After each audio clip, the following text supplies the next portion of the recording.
वाह मेम साहब, हमारी तो शादी हो गई और तुम मेरी बीवी बन गई। मुझे तो यकीन भी नहीं हो रहा।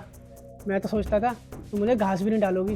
पागल हो तुम, पता नहीं ऐसा क्यों सोचते हो। तुम तो इतने प्यारे हो, सिक्योरिटी गार्ड हो तो क्या हुआ। मैं सिर्फ तुमसे प्यार करती हूँ और मैं तुम्हारे साथ ही रहना चाहती हूँ।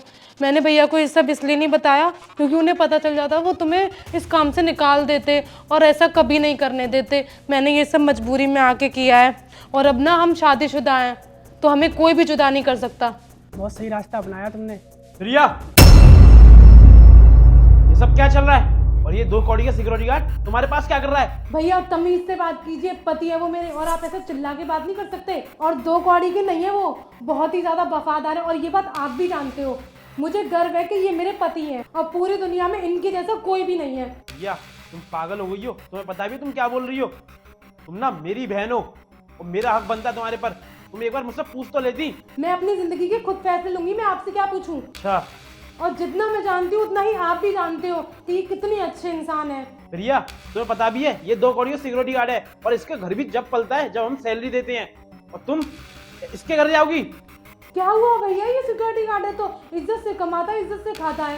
यो बे, तुझे शर्म नहीं आती? अगर तेरी माँ बहन बेटी के साथ में कोई ऐसा करेगा तो तुझे क्या लगेगा? तुझे कैसा लगेगा? अरे यही तो कहना चाहता था साहब मैं। आज मैं आपकी बहन के साथ कर रहा हूँ तो आप ये सब बोल रहे हो मुझे। मेरी माँ बहन बेटी सब याद आ गई। और कल जब आप मेरी बहन के साथ ये सब कर रहे थे तब कुछ याद नहीं आया आपको? सब भूल गए थे जब आप उससे शादी का झूठा नाटक रचाकर उसके साथ हम फरेब कर रहे थे। अरे ये सब करने से पहले भैया आपको सोचना चाहिए था कि आपकी भी एक बहन है। काश आपने ऐसा सोचा होता तो आज आप ये ना करते और मुझे ऐसा कदम ना उठाना पड़ता। अरे वो तो मुझे पता भी नहीं था, वो तो मैंने उस दिन आपको बात करते हुए सुन लिया था फोन पे। अबे तेरे भाई का बिल्कुल सही चल रहा है। और एक बात बताऊं, तेरे भाई ने ना सिक्योरिटी गार्ड की बहन फंसा रखी है।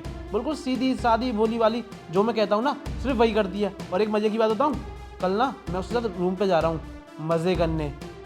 हाँ चल ठीक है, मैं रखता हूँ। तब मुझे पता चला कि आपकी ये हरकतें हैं। आप तो अमीर आदमी हो ना साहब, आप पर उंगली उठाने वाला कोई नहीं है। अगर आपने अपनी बहन के साथ ये सब करते हुए मुझे देखा तो आप मेरे ऊपर चिल्ला के पड़े। लेकिन मैं तो आपसे ऊँची आवाज़ में बात भी नहीं कर सकता। वो तो अच्छा हुआ मैम साहब मेरे साथ में हैं तो उन्होंने मुझे सपोर्ट किया। प्रिया, मुझे माफ़ कर दे, मुझसे बहुत बड़ी गलती हो गई। और भाई तुम भी मुझे माफ़ कर देना। भैया आपने जो गलती की है वो माफ़ी लायक नहीं है, मैं आपको माफ़ नहीं कर सकती। आप जाइए यहाँ से। प्रिया प्लीज़ मुझे माफ़ कर दे। नहीं भैया आप जाइए यहाँ से, मुझे आपका चेहरा भी नहीं देखना। जाइए भैया। प्रिया मुझे माफ़ कर दो प्लीज़, मुझे एक आखिरी मौका दे दो। नहीं भैया मैं आपको माफ़ नहीं कर सकती, आपकी हरकतें माफ़ी लायक नहीं है। आप जाइए यहाँ से, मुझे आपसे बात भी नहीं करनी।